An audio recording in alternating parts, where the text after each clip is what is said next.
The Gardener of Faranaya by Katib Nuri Alim Shunar.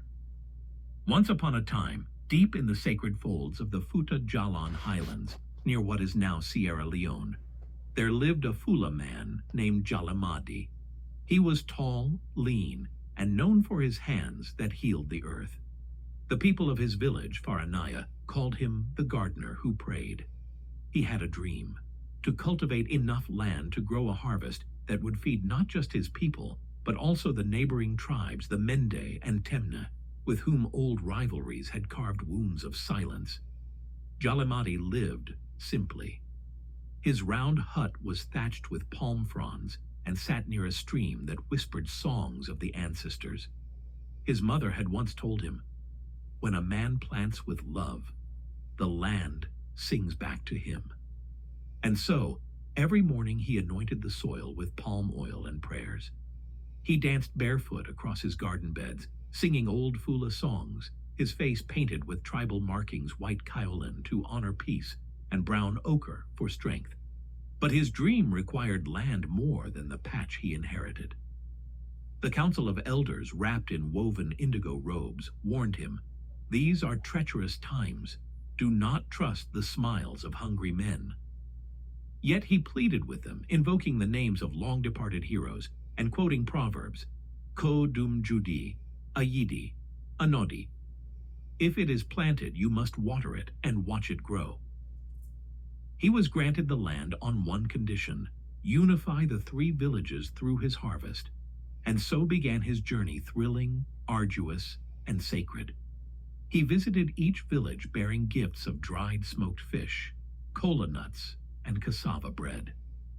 He danced with them under moonlight, shared crane and cassava leaves stew from earthen pots, and learned their songs. He even fell in love.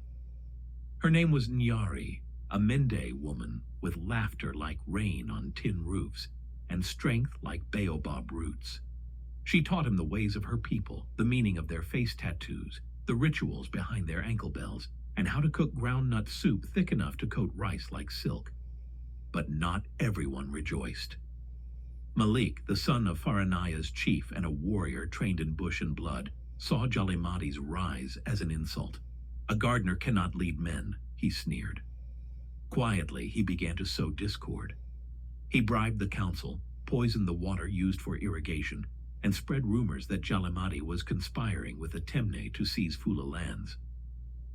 One dark evening, during the fire dance of atonement, where men spun with torches and women chanted around drums, Malik struck. A barn full of Jalimadi's harvest was set ablaze. Smoke painted the night with screams. The villagers panicked. Crops that would have fed thousands withered in the flames. Jalimadi wept not for the loss, but for the hatred behind it. "How can a man love the Creator, whom he has never seen," he cried aloud, "yet hate the brother who shares his breath, his dust, his hunger?" War drums thundered days later. Malik rallied young bloods who stormed neighboring villages. There was fighting, machetes clashing, arrows flying, children crying under overturned baskets. A young Fula warrior, Ba, was murdered in cold blood at the border, triggering retaliation. Sabotage followed, wells poisoned, totems desecrated. In the chaos, Nyari was captured. Malik planned to use her as a symbol of betrayal. "This gardener's love has cost you your daughters," he shouted to the crowd, "and your sons their lives." But under the moon's gaze, Nyari escaped with the help of an old Temne herbalist who still remembered the day Jalimadi healed her son with ginger root and marula bark. As blood soaked the soil meant to yield food, the spirits of the ancestors stirred. The village griot, an elder woman with bones like reeds and a voice like thunder, stood before the smoldering fields and recited, "When fire eats the harvest, the soul of the land weeps. When hatred takes root, the rain hides from us. Only love can bring the season back." It was then the Creator moved. A storm unlike any seen in generations swept through. Lightning split trees. Rain fell in walls. The villagers hiding in their huts listened, and when it ended, only silence and the smell of clean earth remained. Jalimati, beaten and bloody but unbroken, stood in the center of his burnt land.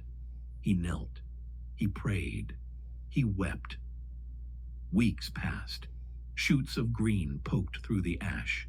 The women returned to sing planting songs. Men laid down their weapons. Children danced the Fula Wodabe style, shoulders trembling, eyes wild with joy. The tribal face painting returned, not for war, but for celebration. They feasted on jollof rice, okra stew, and fried plantains. For the first time, the three tribes cooked together, their pots stirring as one. Malik, exiled and bitter, left the region, never to return. Inyari and Jalimati wed beneath the great baobab tree. In honor of the fallen, a sacred grove was planted. In the center stood a stone engraved with the Fula proverb: "The heart that sows hate reaps emptiness, but the soul that forgives harvests eternity." And thus the Gardener of Faranaya became a legend not because he conquered enemies, but because he watered even those who sought to destroy him. And some say to this day, when you pass through the fields of Faranaya, the wind still hums his prayer.